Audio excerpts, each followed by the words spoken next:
Bom, continuando aqui, suponho que eu vá fazer um programa uma função que faça a divisão de números inteiros, mas que a gente quer tratar exatamente situações esdrúxulas do tipo dividir um número por zero, né?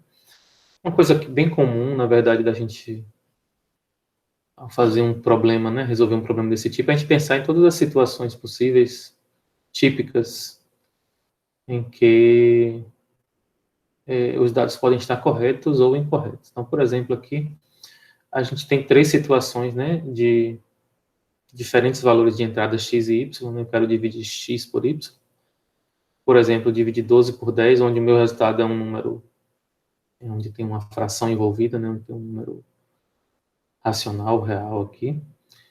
Eu tenho uma outra situação de dividir um número por um número inteiro e o resultado ser inteiro. Então, eu posso ter resultados reais, como posso ter resultados inteiros, como eu posso ter situações aqui em que eu estou tentando fazer uma divisão por zero e eu quero, no caso dessa situação de divisão por zero, a minha função retorne nada, né? Retorne algo que é uma expressão de algo inválido. Então, aqui em Python a gente utiliza none como nenhum, né? Como uma forma de dar um resultado de uma função numa situação inválida.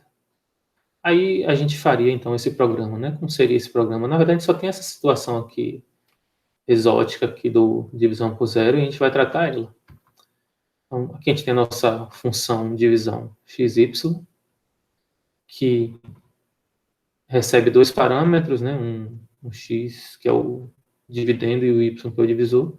Ele vai tentar, então, essa função vai tentar fazer essa divisão. Aí a gente cria aqui um bloco try, um try except. Dentro do bloco try, a gente vai fazer o quê? A operação que pode dar erro, que no caso é a própria divisão.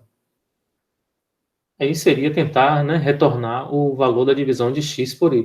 Isso seria a nossa tentativa, né, correta, e que pode dar erro. No caso aqui, a situação típica de dar erro é fazer uma divisão por zero. E aí a gente vai, então, fazer um bloco except para tratar essa situação extemporânea, né, que é o que, caso tente fazer uma divisão por zero, retorne um none. Então, aqui está meu except. Observe que o except, diferente do nosso exemplo anterior, ele agora está expressando um erro específico, né? Então, o except pode tratar qualquer situação de qualquer erro, né? Então, simplesmente botar except dois pontos, ou a gente pode tratar uma situação bem específica, né? Que já esteja ou cadastrada, né, pela biblioteca, pela própria linguagem Python, que é o caso aqui de divisão por zero, ou a gente pode criar nossos próprios erros, né? A gente vai ver isso no futuro, quando a gente falar de objetos. Mas aqui é uma situação típica, né? Que pode acontecer, né? De divisão por zero. O que é que você faz quando tem uma divisão por zero? Bom, retorne nome. Então, esse é o nosso programa, né? É bem simples, uma função simples de cálculo de uma divisão, né? Apenas para ilustrar, né? Que isso é a nossa concepção, né? De como resolver o problema. Mas aí, na prática, a gente tenta, né, testar esse programa usando esses dados aqui de entrada. Então, a maneira mais trivial de fazer esses testes, né, que a gente conhece, é fazendo prints. A gente já está acostumado a fazer isso, né? Faça o print da divisão de 12 por 10. Faça o print da divisão de 3 por 1. Faça o print da divisão de 14 por 0. Então, aqui a gente vai ter a esperança de que a primeira retorne 1.2, a segunda retorne 3 e na terceira retorne o nome. E é isso que vai acontecer, né, se a gente rodar esse programa. Essa é a maneira mais simples, né, de checar se um programa está funcionando, né, testá-lo, né? E a maneira mais antiga de fazer esses testes é exatamente essa que vocês já estão acostumados a fazer prints dentro do seu código para mostrar os erros, revelar os erros quando houver. Só que, é claro, a gente não quer levar isso para o usuário final. O usuário não precisa ver essas mensagens aí dos prints desses testes que nós estamos interessados. Então, será que tem alguma maneira mais sistemática de fazer isso? Isso é uma coisa tão importante que leva a gente a se perguntar, né, por que testar é uma coisa fundamental, né? Então, na indústria automobilística, a gente sabe, né, como testar é importante, né? E são feitos gastos, inclusive, muito elevados, né, de testes para garantir a segurança das pessoas, né? Como fazer uma colisão de um carro com uma parede, ou então um carro com outro carro, e observar o resultado para saber se o resultado, de certa forma, protege o usuário lá, no caso, que é o condutor e os passageiros, né, de um automóvel, né? Às vezes se testa também colocar o veículo em várias situações, né, como, por exemplo, rodar em um terreno irregular, né, para saber se as condições de funcionamento estão adequadas do carro. Se o carro, por exemplo, se o amortecedor funciona bem, se o carro não derrapa, né? Então, você coloca o carro sob estresse em algumas situações e verifica o resultado. A mesma coisa a gente pode fazer em programação para evitar situações como essa aqui, né?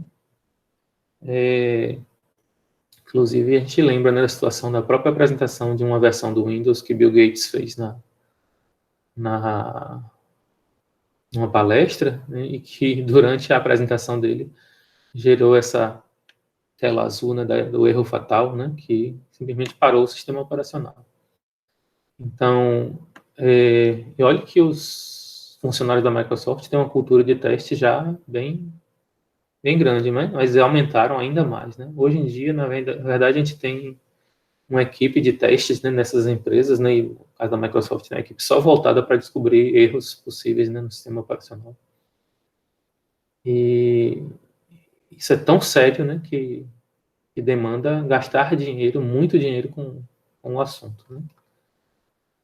Isso eu estou falando, na verdade, de situações graves, né, como uma falha no sistema operacional, mas você pode ter situações bem mais simples como essa aqui, em que você tem um programa feito, né, para a pessoa fazer uma reserva de auditórios, e para fazer a reserva, a pessoa tem que entrar o CPF.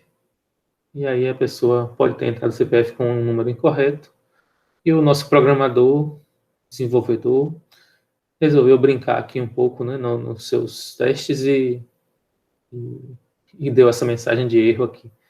Nem sempre a mensagem é adequada, né? Às vezes a mensagem é simplesmente difícil de entender. Nesse caso aqui, ela ofende o usuário, né? Tanto ofende que acabou sendo demitido o funcionário. Diz a lenda, né, que esse funcionário foi demitido com esse tipo de mensagem de erro. Então, um dos motivos da gente testar é capturar situações, né, se as mensagens para os usuários estão adequadas, né? Dizem a informação que precisa ser dita e se dizem de uma forma, né, simplesmente adequada, que não é o caso aqui.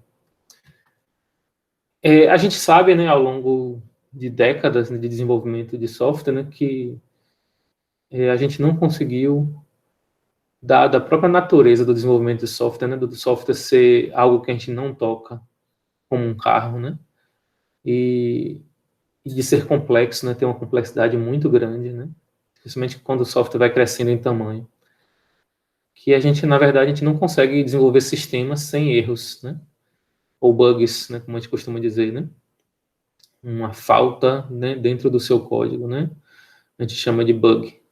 E a gente tem, inclusive, estimativas da indústria, né, que a cada 1.000 linhas de código a gente pode ter 10 a 100, 10 a 50 bugs, né, um bug a cada 100 linhas de código, 5 bugs a cada 100 linhas de código. Isso é uma coisa ruim, né, mas que acontece, né, a gente tem que conviver com isso. Estão sendo feitas tentativas de melhorar isso, né, de ter 0,1 bugs a cada 100 linhas, né, um bug a cada 1.000 linhas de código, né, mas a gente acaba convivendo com isso. Algumas empresas são melhores, outras são piores nesse tratamento de bugs, né, mas às vezes a gente nem vê que o bug existe, a gente só vai ver quando o usuário está utilizando o sistema em produção, em situações reais, né. Então, uma maneira de evitar bugs é fazer o trabalho sistemático de procura de bugs, né, de tentar revelar erros. Isso a gente chama de testes, né. E o teste é uma cultura, na verdade, já bastante antiga na área de desenvolvimento de software, né. A gente já tem bastante tempo fazendo isso. Durante muito tempo, esses testes eram manuais, né, e as equipes de qualidade, de controle de qualidade, né, das empresas faziam listas de coisas, né, que deveriam, né, tentar, né, para colocar um software em situações realísticas, né, e tentar revelar erros. Mas com o tempo essas coisas têm melhorado até levar a habilidade da gente fazer testes de forma automática. Quando a gente faz um teste, independente dele ser manual ou automático, né, a gente tem uma nomenclatura para situações, né? Se um erro ocorre, a gente diz que o teste falhou, é o chamado fail.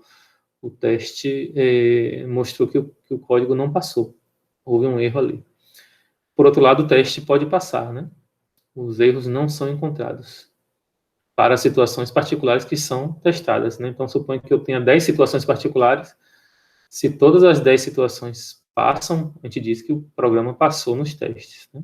Se em uma delas ele falhar, né, um dos testes falhou, um caso de teste falhou, então a gente tem que corrigir o código, né? É isso, então, a nomenclatura que a gente utiliza, né, as ideias que a gente utiliza. O teste é uma forma sistemática de revelar erros, e existe essa nomenclatura, né? Tem vários casos de teste que podem falhar ou passar, fail ou pass. Essa nomenclatura que a gente usa, que as ferramentas de desenvolvimento de software, né, para fazer testes também fazem. É isso por enquanto.